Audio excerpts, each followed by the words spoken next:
नमस्कार दोस्तों। आज हम बात करने जा रहे हैं उस खेल की जिसे अंग्रेजों ने 200 साल पहले खेला था हमारे साथ, और वो गेम है फूट डालो और राज करो। 1857 क्रांति के बाद में अंग्रेज ये बात तो समझ चुके थे अच्छे से कि भैया इनके अंदर एकता बहुत तगड़ी है, तो उनकी एकता को हमने ब्रेक करना है।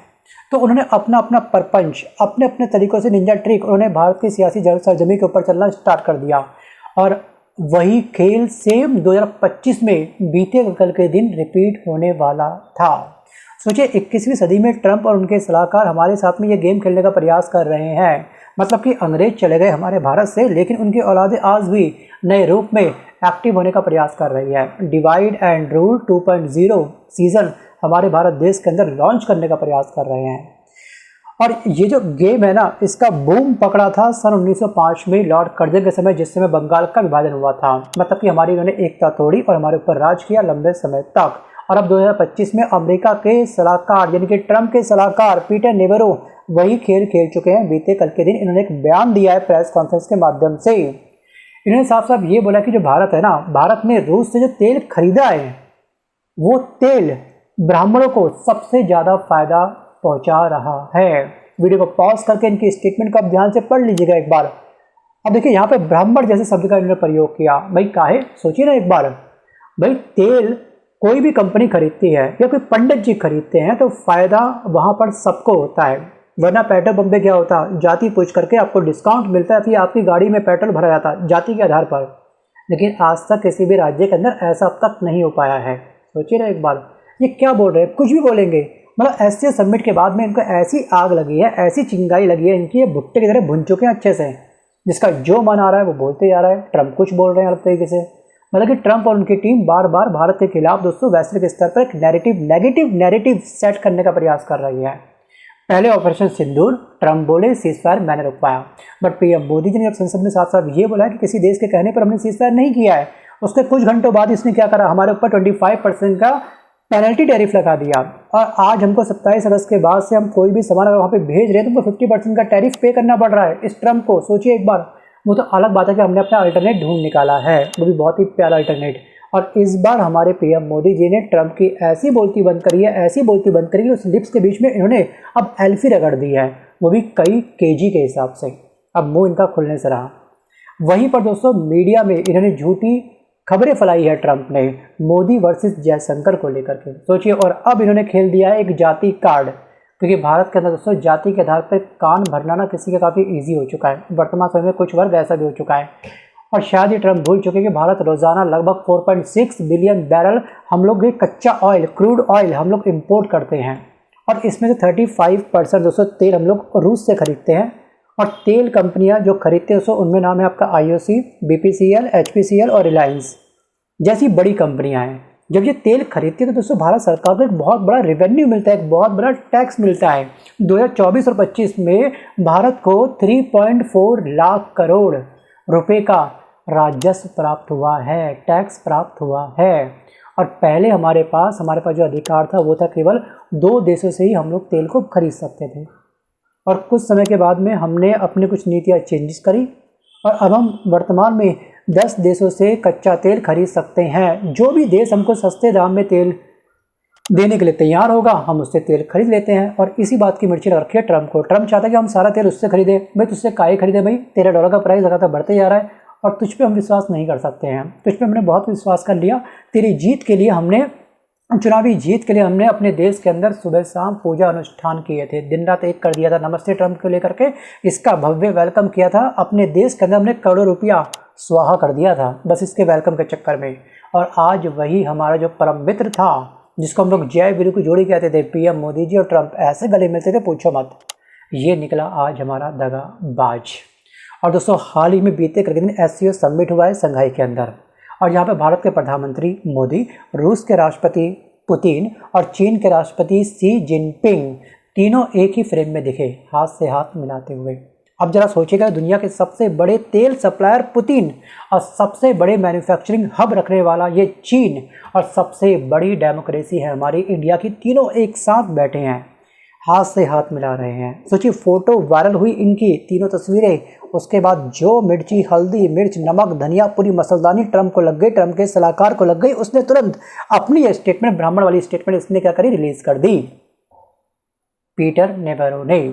और जैसी तस्वीरें बाहर आई, अमेरिका की टेंशन दुगनी हो गई, क्योंकि यहाँ पर वो जो कॉम्बिनेशन है हम सबका, उसने कहीं ना कहीं वेस्ट के जितने भी देश हैं उसको बुरी तरीके से डरा दिया है। और वेस्ट के तमाम देश ये नहीं चाहते कि हम एशियन कंट्री वाले जितने भी हमारे देश हैं, खासतौर पर रसिया, चाइना या फिर इंडिया, ये आगे बढ़े उनसे। ये हमेशा हमको नीचे की तरफ खींचते रहते हैं। और आज हमारा भारत चौथी सबसे बड़ी अर्थव्यवस्था बन चुका है। अगर एक रास्ता ट्रंप ने अगर बंद कर दिया 50% हमको रेसिप्रोकल टैरिफ दे करके, तो हमने कुछ अन्य रास्ते ओपन कर लिए हैं, क्योंकि जापान के साथ में हमारी एक बहुत बड़ी डील हुई है। जी हाँ, यहाँ पर चीन में जाने से पहले हमारे पीएम मोदी जी जापान गए थे और वहाँ पे उनका भव्य स्वागत भी हुआ। एक बहुत बड़ा इन्वेस्टमेंट हमारे पीएम मोदी जी लेकर आए हैं जापान से। और अब मेरा आपसे एक सवाल है, क्या सच में चीन जो देश है, क्या सच में ये फेथफुली कंट्री है हमारे लिए? आपको क्या लगता है? जी हाँ, गलवान घाटी पर कब्जे वाली कहानी को आप ध्यान रखिएगा, उस इंसिडेंस, उस एक्सीडेंट को आप ध्यान रखिएगा। और आप ध्यान रखिएगा कि उस समय लॉकडाउन भी था और उस समय इसके वुहान शहर से ही कोविड वायरस रिलीज़ हुआ था। दुनिया से माफ़ी मांगने की जगह पर ये हमारे क्षेत्र पर अधिकार करने का प्रयास कर रहा था। आपको क्या लगता है, क्या सच में अब चीन सुधर चुका है? अगर इंडिया पाकिस्तान के बीच में अगर युद्ध हो जाता है तो क्या सच में दोबारा से क्या चीन पाकिस्तान का साथ नहीं देगा?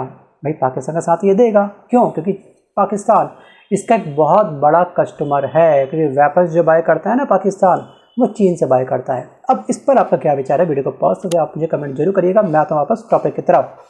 तो बस इन तीनों की फ़ोटो ये वायरल हुई। वायरल होते ही अमेरिका मीडिया ने अपने अपने तरीके से इस न्यूज़ को कवर किया और एक नेगेटिव नैरेटिव भारत का सेट करने का प्रयास किया अमेरिकन मीडिया ने। लेकिन भारत ने साफ साफ ये बोला कि भाई ये शादी का एल्बम नहीं है, ये हमारी जियो पॉलिटिक्स टॉक चल रही है इस एससीओ समिट के माध्यम से। और इस एससीओ समिट में टेरर को लेकर भी बातचीत की गई है। देखिए, पहलगाम हमले के बाद में भारत ने साफ साफ ये कहा है कि टेरर और टूरिज्म एक साथ नहीं चल सकता है। और एससीओ में मोदी जी ने जोर से ये बोला कि आतंकवाद पर कोई भी डबल स्टैंडर्ड अब नहीं चलने वाला है। और हमारी इस बात पर, हमारी इस स्टेटमेंट पर समर्थन दिया है चीन ने भी और रूस ने भी। सोचिए, उस समय पाकिस्तान के प्रधानमंत्री शहबाज शरीफ भी उस समय मौजूद थे। इतना कॉन्फिडेंस के साथ में अपने स्टेटमेंट को हमने रखा है, और हम आखिर उससे क्यों डरे भाई? सोचिए एक बार। और इनका समर्थन मिलने के बाद में कहीं ना कहीं हम ये कह सकते हैं कि शायद चीन को अपनी गलती का एहसास हो गया हो, तभी वो हमारी ताल में ताल मिला रहा है। अब दूसरी ये ताल असली है या फिर नकली है वो चलेगा पता आने वाले समय में। बट सी जिनपिंग ने साफ साफ ये बोल दिया कि आतंकवाद बुरी चीज़ है।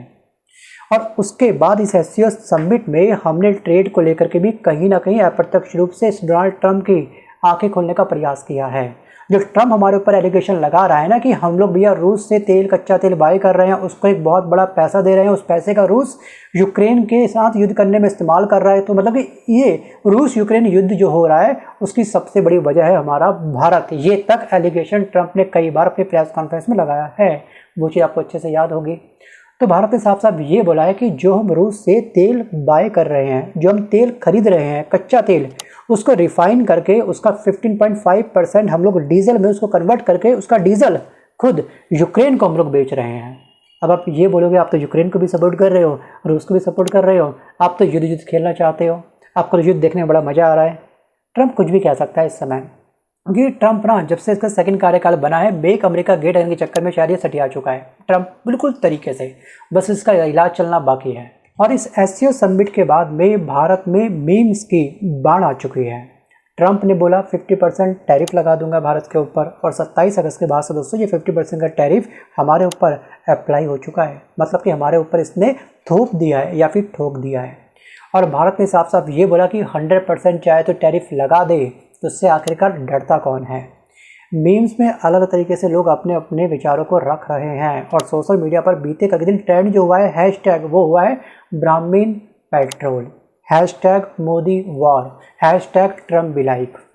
कभी सोचा था आपने कि भारत देश के अंदर पेट्रोल पंप पर भी जाति की राजनीति स्टार्ट हो जाएगी? सोचिए, ट्रंप ने वो कर दिखाया। हम इतने फेमस हो चुके हैं क्या सच में राजनीति को लेकर के, जाति को लेकर के? और यहाँ पर असली कारण अगर हम देखें ना, इस ट्रंप के जलने का, फूकने का, भुट्टा बनने का, वो है दोस्तों अमेरिका का गुस्सा जो है वो सबसे बड़ा गुस्सा इस बात पे भड़का है कि आखिरकार तीनों देश अगर एक हो चुके हैं तो इसके लिए हम आने वाले समय में एक बहुत बड़ा खतरा बन सकते हैं। इंडिया, रसिया, चीन की एकता एक बहुत बड़ी हेडक बन सकता है इसका। और रेसिप्रोकल टैरिफ के माध्यम से यूरोपीय संघ के तमाम जितने भी 27 देश हैं वो इस समय ट्रम्प के अगेंस्ट खड़े हैं, क्योंकि ट्रम्प का कुछ नहीं पता कौन सा सस्ता नशा फूक करके ये बैठ जाए, light song camera action, mic को ऑन करे, प्रेस कॉन्फ्रेंस करे और कुछ भी मुंह से बोल जाए, कुछ भरोसा नहीं है इसका। लेकिन भारत का मैसेज बिल्कुल क्लियर है अब क्या, कि तेल हमारा होगा, फ़ायदा हमारा होगा, जिससे सस्ता मिलेगा हम उससे तेल को बाय करेंगे, फ़ायदा हमारा होगा और फ्रस्ट्रेशन तुम्हारा होगा ट्रम्प जी। ये हमारा क्लियर मैसेज ट्रम्प तक पहुंच चुका है बीते कल के दिन। सो गाइस, ये थी आपकी एससीओ की तमाम बातें की किन किन बातों पर हमने अपने विचार रखा है। और अमेरिका को भारत की दोस्ती यहाँ पर कहीं ना कहीं रूस और चीन के साथ में रास नहीं आ रही है, ये भी हमने साफ साफ देख लिया है।